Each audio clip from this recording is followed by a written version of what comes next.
কে রে? এটা বক্কর না? ঢাকা থেকে তো একদম সেই হয়ে আসছে। এ বন্ধু শুন শুন শুন শুন। এ আই রুকো রুকো তেল। আরে বন্ধু, তুই তো আগে গ্রামের আব্দুল কুদ্দুস ছিলি, এখন তো ঢাকায় যে সাকিব খানের মতো হয়ে গেছিস রে। আরে হে বন্ধু, আমি তো এই ঢাকায় যে একদম বিদেশি প্রশিক্ষণ নিছি। এমন এমন ওয়ার্ড শিখেছে যেগুলো মনে হয় জাপানে কোরিয়ান যেখানে যাবো যদি বলি তাহলে আমাকে তো সবাই হিরোই বলবে।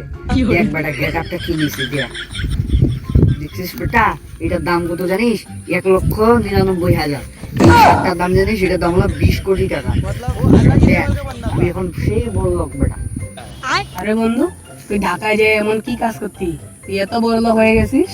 আরে এটা একটা সিক্রেট, কিন্তু তুই যেহেতু আমার গ্রামের আব্দুল কুদ্দুস বন্ধু, তুই কুদ্দুসে থেকে যাবি, তোকে একটু বড় লোক করার জন্য এই ট্রিকটা দিচ্ছি। সঙ্গে বলিস না আবার। কথাটা হলো যে চুরি করতাম।